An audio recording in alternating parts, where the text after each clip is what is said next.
அஸ்ஸலாமு அலைக்கும் வரஹ்மத்துல்லாஹி. கண்ணியமிக்க இஸ்லாமிய சகோதர சகோதரிகளே, அஸ்ஸலாமு அலைக்கும்.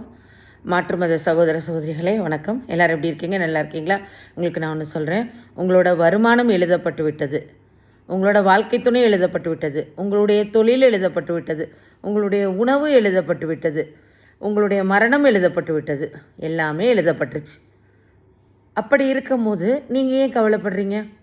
நீங்கள் எதுக்காக கவலைப்படணும்? எதுக்காக வருத்தப்படுறீங்க? எதுக்காக குழப்பப்படுறீங்க? உங்களுக்கு எதுக்கு கேஸ்? எதுக்கு குழப்பம்? அல்லாக்கிட்ட எல்லாத்தையுமே ஒப்படைச்சிருங்க.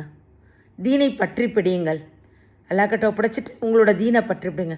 கடினமான முயற்சி செய்யுங்க. முயற்சியை மேற்கொள்ளுங்க. முயற்சி ஒன்று உங்கள் கையில் கொடுக்கப்பட்டிருக்கு. நீங்கள் முயற்சி பண்ணிக்கிட்டே இருங்க. எல்லாமே நல்லபடியாக அமையும். இன்ஷா அல்லாஹ். அல்ஹம்துலில்லாஹ். மாஷா அல்லாஹ்.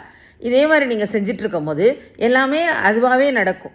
இயற்கையாகவே எல்லாமே நல்லபடியாக நடந்துகிட்ருக்கணும். நீங்கள் என்ன செய்யணும்? தீனை பற்றி பிடித்து முயற்சியை மட்டும் மேற்கொள்ள வேண்டும். கடினமான முயற்சியை மேற்கொள்ள வேண்டும். நேர்மையாக நடந்துக்கிட்டு கடின உழைப்பு பாடுபட்டு இருக்க வேண்டும். சோம்பேறியாக லெத்தாஜிக்காக இருக்கக்கூடாது. நல்லபடியாக இது மாதிரி செஞ்சுக்கிட்டே இருந்தால் நல்லபடியாக வந்து அமையும். இன்னொன்று, உங்களுக்குன்னு எது இருக்கோ அது கண்டிப்பாக உங்களை வந்து அடையும். உங்களுக்கு இல்லாதது உங்களுக்கு வந்து சேராது. அதே மாதிரி அல்லாஹ் நாடியது நடக்கும், அல்லாஹ் நாடாதது நடக்காது. மூணாவது, நீங்கள் அல்லாஹ் வந்து கொடுக்க நாடிட்டா அதை யாராலும் தடுக்க முடியாது. அல்லாஹ் தடுக்க நாடிட்டா அதை யாராலும் கொடுக்க முடியாது. இது எல்லாமே உங்களுக்கு ஸ்ட்ராங்காக மனசில் வச்சுக்கோங்க. மனசில் வச்சுட்டு எந்தவித குழப்பமும் இல்லாமல், எந்தவித கவலையும் இல்லாமல், சில பேர்லாம் அப்படி கவலையோடு வேதனையோடு இருப்பாங்க. வேதனையோடையே இருந்துகிட்ருப்பாங்க. வேதனையோடு தன்னுடைய வாழ்க்கையவே தொலைச்சிட்ருப்பாங்க. தன்னுடைய ப்ரெசண்ட்டை தொலைச்சிட்டு இருப்பாங்க. அதுக்கப்புறம் அந்த வேதனை சரியான பிறகு